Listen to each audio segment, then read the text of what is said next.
Find the exact value of the ceiling function of the quantity as shown. This question is from the 2024 UP Math Major Circle, MATHirang MATHibay, which is one of the most prestigious math contests in the Philippines. This question is given a time limit of 20 or 30 seconds, and unfortunately no one got this answer correctly during the oral round. So for this video, we'll discuss a solution that I have come up for this problem. Had I joined the contest, I'm not sure if I could solve this within the time limit as well. But anyhow, I'll discuss my solution for this one.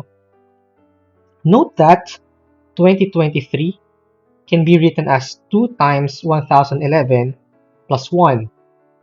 Similarly, 2021 is 2 times 1011 minus 1. We could do the same with 1007 as 1011 minus 4, whereas 1015 is 1011 plus 4.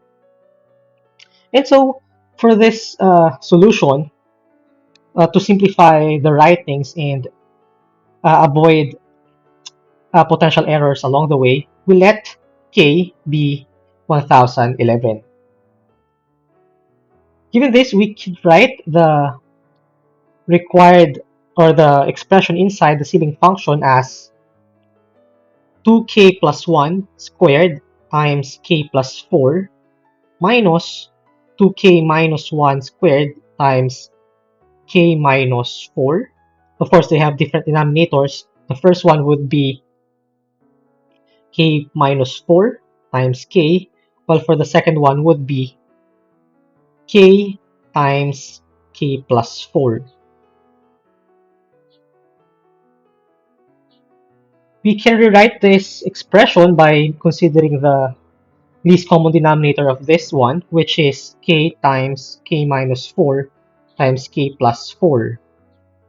The numerator would be 2k plus 4 squared times k plus 4 multiplied by, since this one misses k plus 4, the numerator for the first one would be k plus 4 squared. In the same way, the second expression or the second numerator would be 2k minus 1 squared times k minus 4 squared. Then this thing is all over that denominator there. We can focus first on the numerator. Note that the two expressions here are a product of two perfect squares, which means that they themselves can be expressed as a square of a single expression. So we can write the first one as 2k plus 4 times k plus 4 quantity squared, while the second one would be 2k minus 4 times k minus 4 quantity squared. We expand both of this using FOIL method or whatever multiplication method that you are familiar with. We'll get 2k squared plus 9k plus, oops, I think I made a mistake here. This should be 2k plus 1, and this would be 2k minus 1. So we get here 2k squared plus 9k plus 4 quantity squared. Well, for the second one, we get 2k squared minus 9k plus 4 quantity squared. Now this is a difference of two squares. That's m squared minus n squared, essentially. And using the formulas for a difference of squares, we know that this product is m minus n times m plus n. Now m minus n, basically we have here very similar terms. If we subtract them, we will only have 9k minus negative 9k. So it's 9k minus negative 9k. On the other hand, if we add them, the middle term would cancel out to to give us 4k squared plus 8.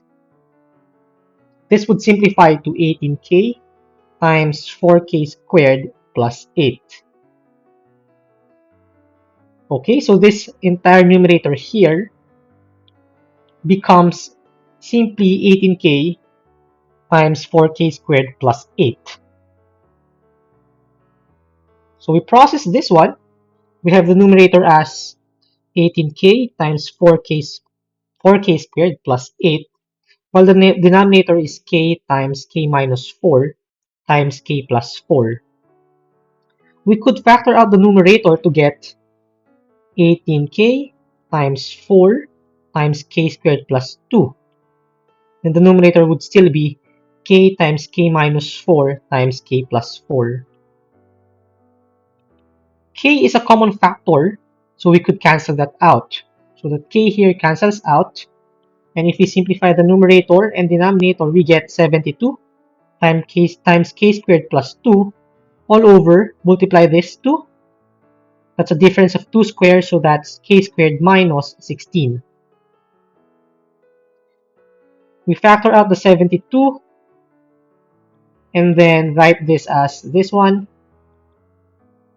Note that the numerator and denominator has the same quadratic term here, so we can sort of simplify that by adding or subtracting a common term, so that we'll end up with k squared minus 16 in the numerator.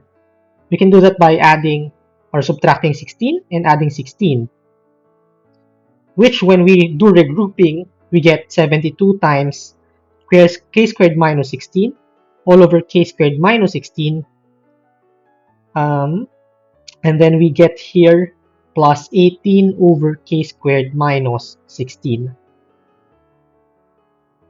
This thing here is just 1, which leaves us with 72 times 1 plus 18 over k squared minus 16.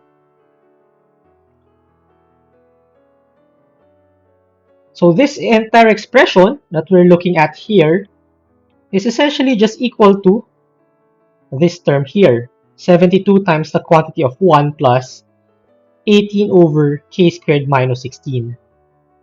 Now we can distribute the 72 here to get 72 plus 72 times 18 over k squared minus 16.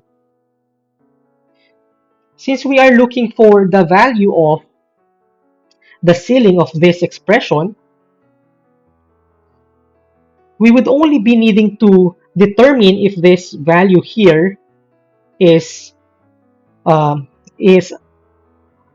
than 1 or greater than 2 or so on. Because if it's less than 1, then this will be something like 72.xxx, and the ceiling of that would be 73. On the other hand, if this value is greater than 1 but less than 2, it will be 73.xxx, and the ceiling of that would be 74. So for the rest of the solution, we will be determining whether this expression here is less than 1 or greater than 1. So we move on to that part. So we have 72 times 18 times k squared minus 16. Oops, this is 18. Remember that k squared is, we know that k squared from the previous assumption is, k is 1011. So we have here 72 times 18 over 1011 squared minus 16. Now we just do some sort of estimates here to simplify the calculation. Let's simplify this. Let's try to estimate this. 72 is roughly 70, while 18 is roughly 20. And 1011 squared is by far much larger than 16. So this one is actually about 1011 squared. Or to simplify the calculation, we can make this like 1000 squared. We do some estimation, we get here 1400 on the numerator and then like 10 to the 6 on the denominator. This expression here is of course much less than 1. Therefore, if we go back to this part, we would know that this expression here is less than 1. Therefore, the ceiling function of this expression is the ceiling of, this would be the ceiling of 72.xxx. And that value would be 73. Therefore, this value here is equal to 73. And that's our final answer. The solution for this one is, personally, I don't think it's that difficult, but what made it difficult during the competition was that it was given, for me, a relatively short duration. Perhaps I have overlooked a simpler solution for this one. Maybe that's, or the organizers have a simpler solution for this one, which I probably do not know. So if you have an idea how to do it shorter or on a shorter way, please do let me know in the comment section so we both can learn from this experience. So that's it for this video. I hope you learned something from me today. And if you haven't subscribed yet, I suggest that you do so. And it helped growing the channel. Thank you for watching and until the next one. See ya!